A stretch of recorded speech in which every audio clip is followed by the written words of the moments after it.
Hello and welcome to the Profit Roadmap. I am your host, Becca. My co-host Ryan is in Florida today. So this is your premier podcast created for the field service pros to help you grow your business, stay on top of the latest trends, and help you provide even more value to the communities you serve. Today, we have Roger Wakefield, known as the Expert Plumber. I looked you up a little bit, found some cool stuff. So you're advocate for the trades and the largest blue-collar influencer on social media, founder of the Trades Academy, the Trades Talk podcast, the Texas Whiskey Society, and Leak Pro. And also saw in 2015, you founded Texas Ring Plumbing Company. Welcome, Roger, to the show. Becca, thank you for having me here. Absolutely. So can you just tell us a little bit about yourself, how you got started and where you're going now? I'm a plumber. I tell everybody, every time I get on stage, I tell people, look, I'm just a plumber. And I've been plumbing in Texas since 1980. I started when I was in high school. I quit high school the middle of my junior year, got into plumbing, loved it, ended up going back and graduating with my class. Then I tried a couple of other things. I always keep getting back into plumbing. But I plumbed in Texas for a long time. Okay. I was working for a large mechanical contractor in the union.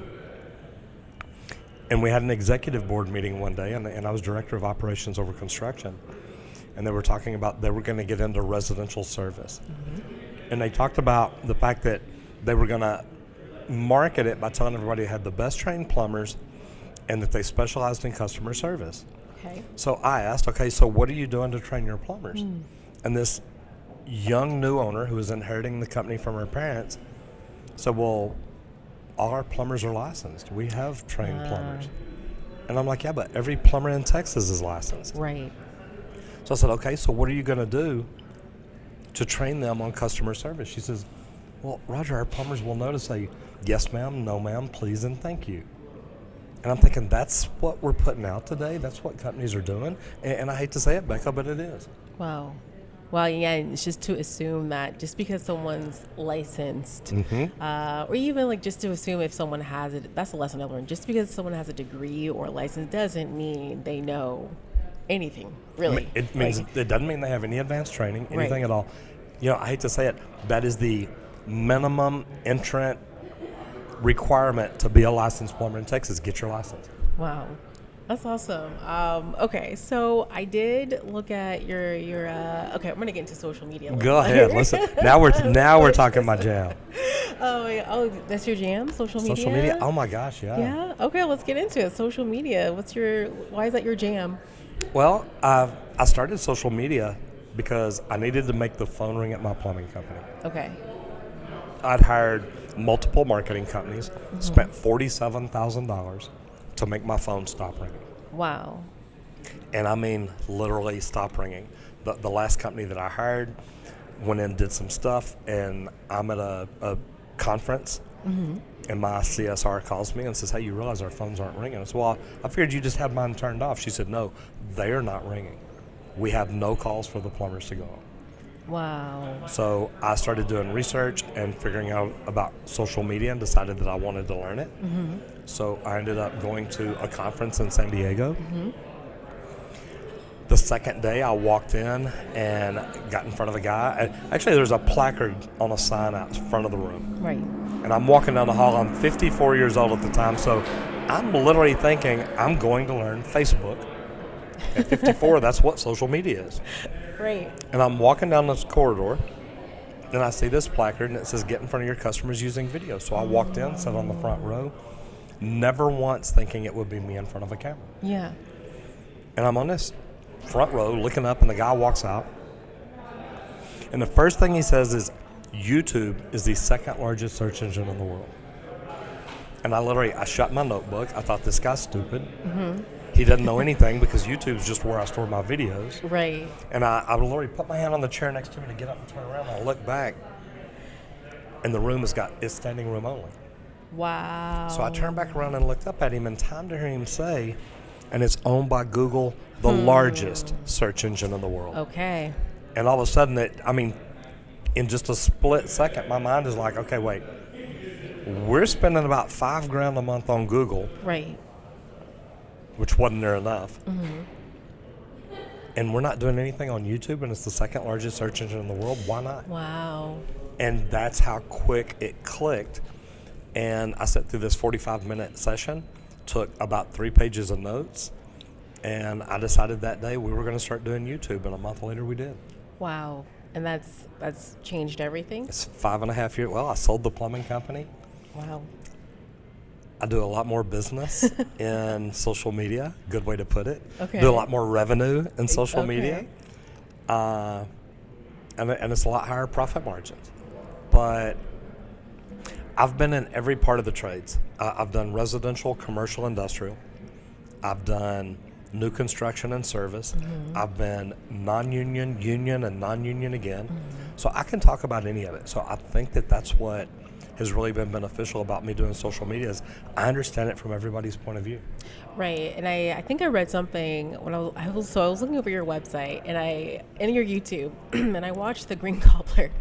I thoroughly enjoyed that, and because my friend bought that once actually, so I enjoyed that video, and I love like the little Billy Mays Pokemon card. But I like what you said something on your website about social media and having that kind of presence. You said you could still be professional on here and educate people and build a following. You don't have to do all this crazy, gimmicky, crazy stuff. You bet. The neat thing is, and I read a book one time says how I made $1 million telling the truth on YouTube. Mm-hmm. And I thought, that's what I want to do. Right. I'm not worried about the $1 million. I'm worried about telling the truth. And I talk about good products. I talk about bad products. I talk about products that work. I talk about products that don't work. But at the end of the day, I started my channel to teach people how to fix their own plumbing. Right. Knowing, just because I show you how to pull and reset a toilet doesn't mean you're going to do it. True. You may say, man, that's way too much work for me. I'm not going to do it. But you know what? If you're in my area, now I'm your trusted advisor. You're like, man, look, this guy showed me. He knows what he's doing. Right. So if you need to call somebody, there's a good chance you're going to call me. Good point. And my thing is, even in my earlier videos and even here lately, really, I normally don't have a call to action. I never tell them, look, call me. We'll come fix it for you. Mm-hmm. I've got a banner over my shoulder, and I've got my logo on my shirt. I've got a logo above me. If people want to find me, they're going to find me. Right. And so it wasn't never like, hey, I'm trying to sell y'all. Hey, call me. It's like, guys, this is how to do it. Do it right. I love that. You sell them by showing them. Like this, I know my craft. I know I have skill, and just that sells it right there. Show them you're the expert. You become their trusted advisor. Show them, don't tell them. Absolutely. I like that. Okay, so you mentioned you sold a business, and I was given a note that you sold a business about 1.5 years ago? I sold it. Well, and actually, I keep looking at my watch. It was 2 years ago this week. Wow. Okay. So, happy anniversary. Thank you very much. I love that. And the neat thing is, whenever I sold it, I took that there were 2 partners, and so I took them on. They took me on, and they're the majority owners, and I kept a minority percentage of the entire company, which was great because they are both very good business-minded people. Right. And it was a big air conditioning company here in Dallas. It's Rescue Air, and they bought Texas Green Plumbing because they wanted to get into plumbing. We had a good reputation. We did things right. We were doing a lot of things right. And so we talked, and it made sense that was a great option for me to sell to, but I was also probably one of the best companies around for them to acquire, and it's been really good since then. That's awesome. And so with that process, when did you know, like, okay, it's time to sell, and like just what advice can you give others about selling? Number one, become a great businessman, because I wasn't. And it's really true, because when I went in and talked to Josh Campbell, one of the partners, I just literally walked in my numbers. I said, man, look, here it is. These are my numbers. And he just started laughing. I said, look, here's what I should be worth, because if this is the revenue I'm doing, and if I were doing everything right, this would be the numbers. And really, we based it on that. Right. But he said, Roger, you were so honest. Now, okay. I'll tell you, there's a lot of companies out there that can help you get ready to sell. And I would probably recommend that nowadays. But talk to them well before you ever want to sell. Interesting. Nowadays, I tell people when I'm coaching, build a company that you don't want to sell. Right. Build a company so good where you don't want to sell it. Wow. Then when people want to buy it, it's like, well, look, I really don't want to sell. It's like, yeah, but I want to buy you. Well, that number is going to go up a little bit. Yes. Okay. What a great way to look at it, too. Wow. Make it valuable. Ooh, It's I like huge. that. Build a company you don't want to sell. That's a golden nugget right there. I love it. But I mean, seriously, though, Becca, think about that. If you've built a company so good that it creates revenue, it's not a strain on you, there's no wear and tear on you, you enjoy what you're doing, you love going to work every day. Right. Do you really want to sell that? You don't. So if I want to buy it from you, you can say, well, Roger, look, I really don't want to sell. You have to make it worth it for It's me. going to make you, Absolutely. make it well worth it. Wow. Okay, so back on the marketing or in social media, YouTube, let's say someone's listening and that's something they need to get into and build that presence. Not if it's something they need to get into. It is. Every residential service provider out there should be doing social media. Everyone. What if they say, I don't have that quality, I don't have that style, or I don't know how do they start? Where do they start?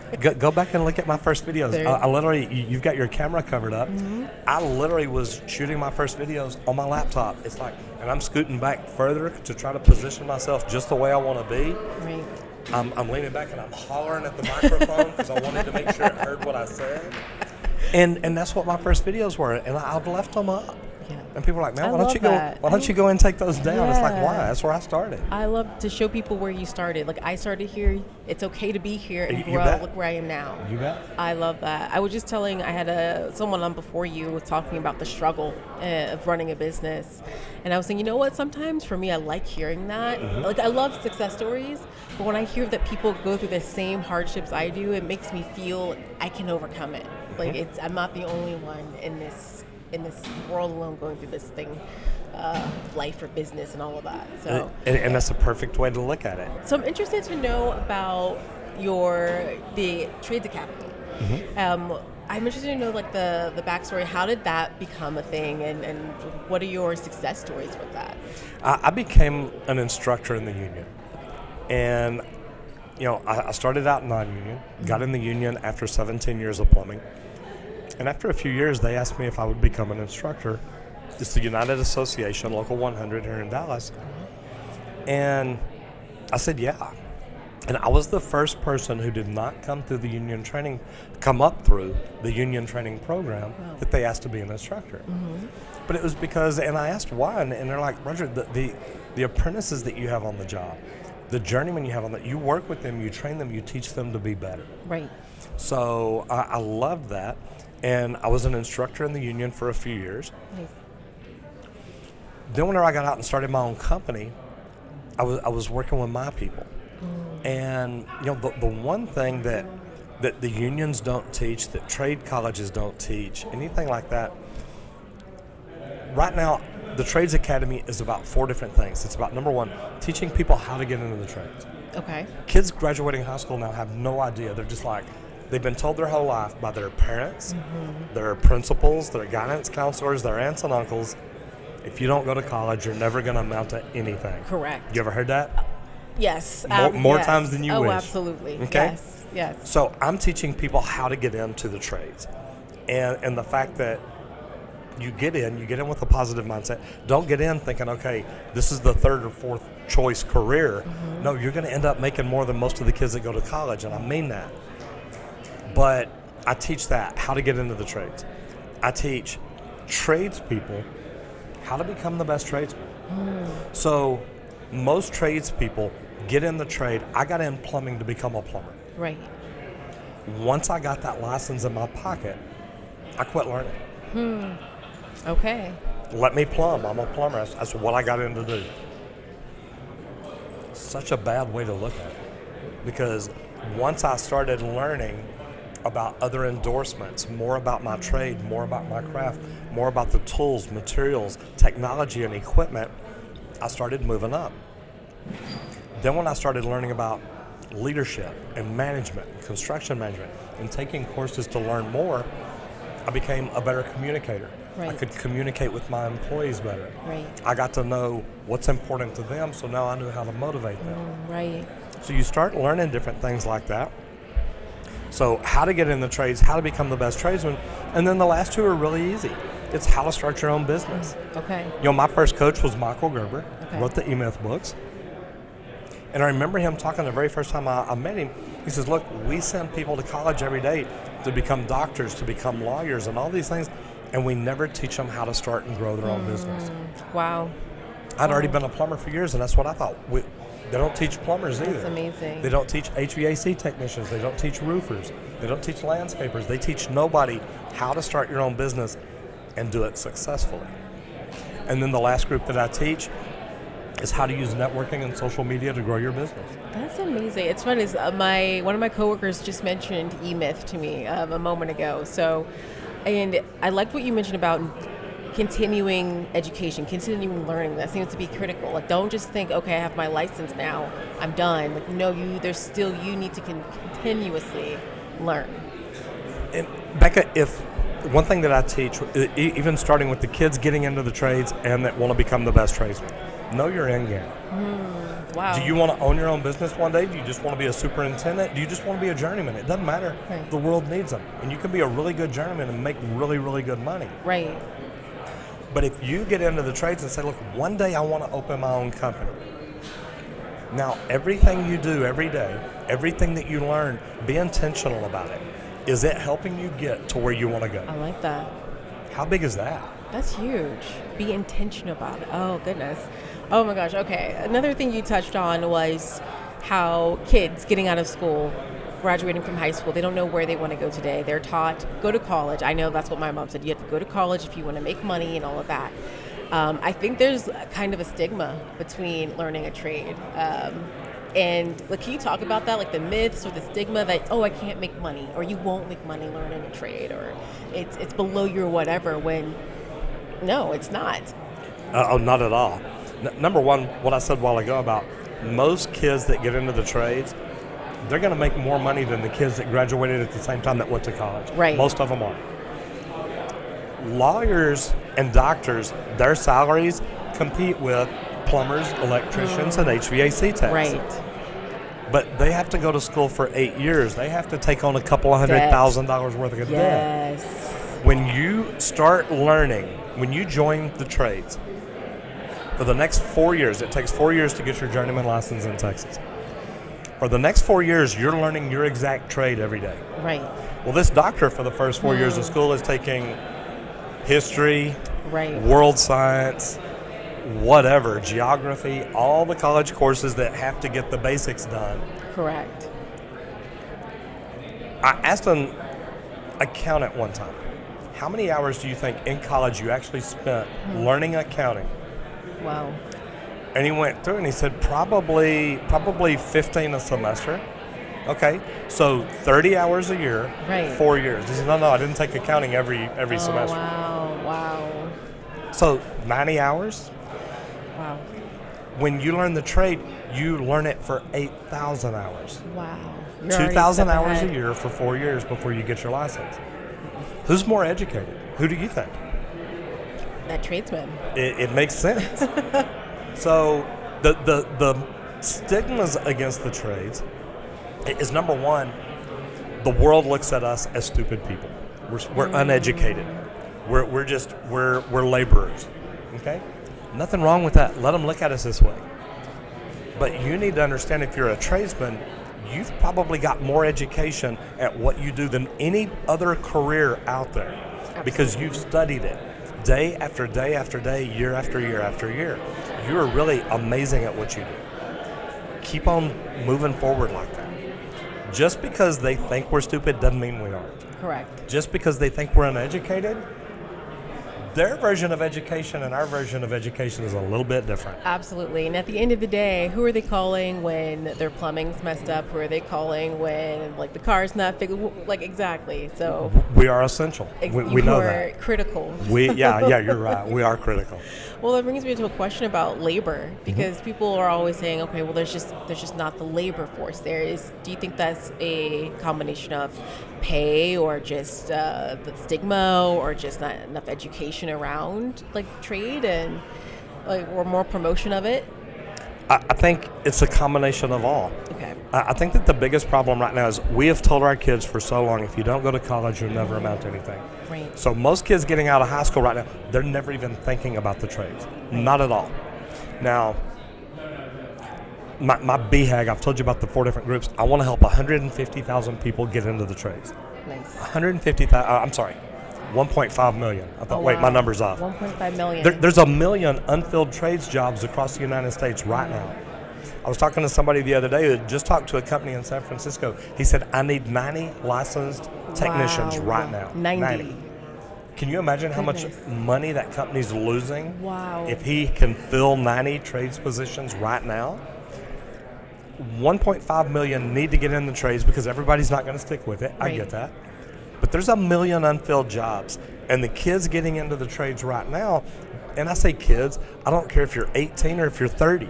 Right. If you're working at McDonald's and you decide, look, I want something different, the trades could be it. I like that you said that. You don't have to be like this high school kid. You can be 30.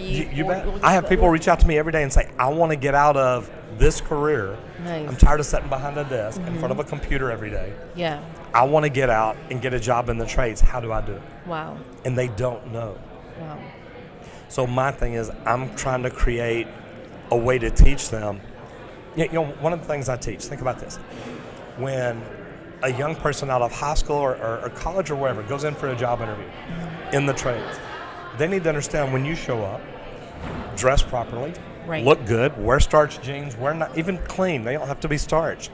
Wear a pair of work boots in, wear a nice shirt, tuck it in, wear a belt. Leave your phone in the car or turn it off, put it in your pocket. Right. When you walk into that room, walk in and say, Miss Becca, I'm Roger Wakefield.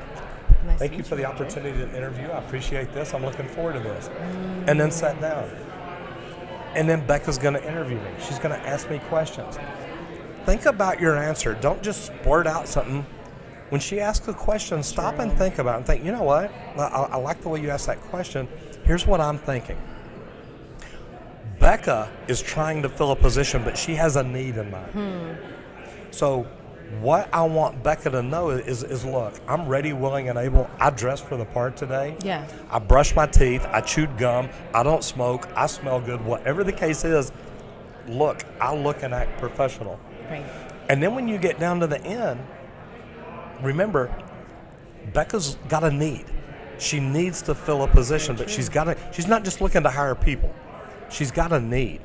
And maybe one of my questions in the end is when Becca says, hey, do you have any questions of me? Yes, ma'am, I do. Number one, what needs are you trying to fill right now? And by the answers I've given you today, do you think that I could fulfill that position?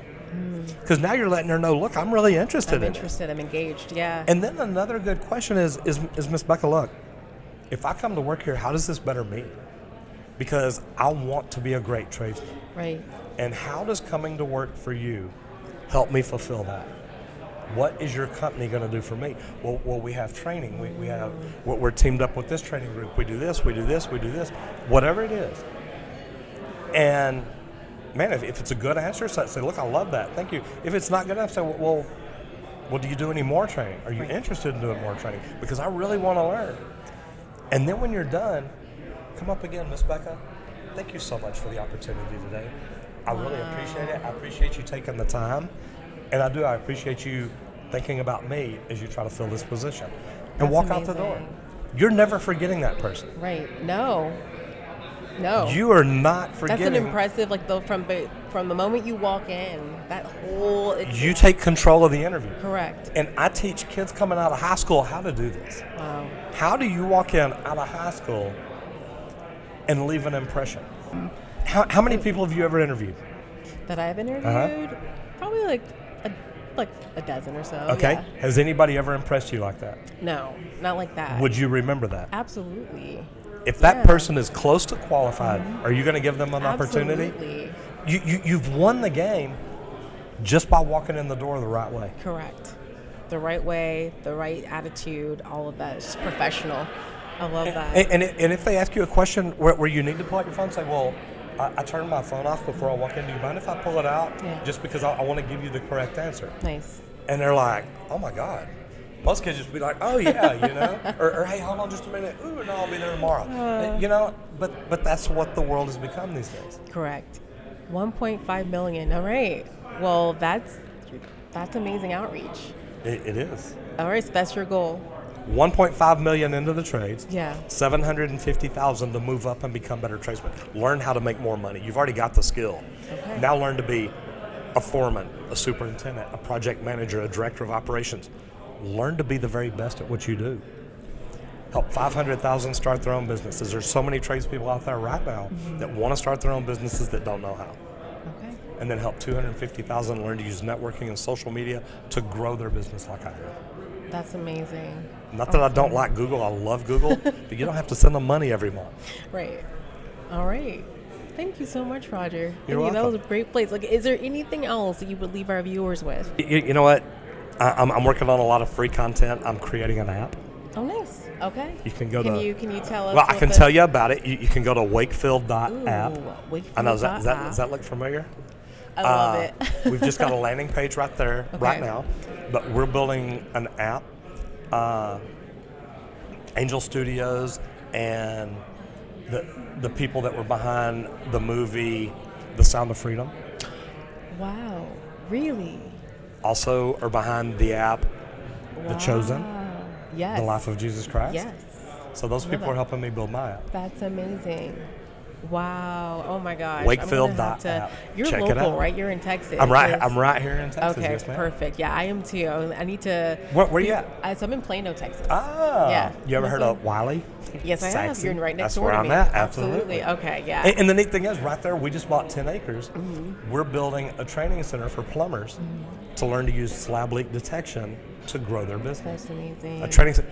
Most plumbers don't know how to do it, but we manufacture the equipment and sell it, and then we bring them out there and train them to learn how to find slab leaks under the ground. Right. Whether it's water lines, sewer lines, whatever.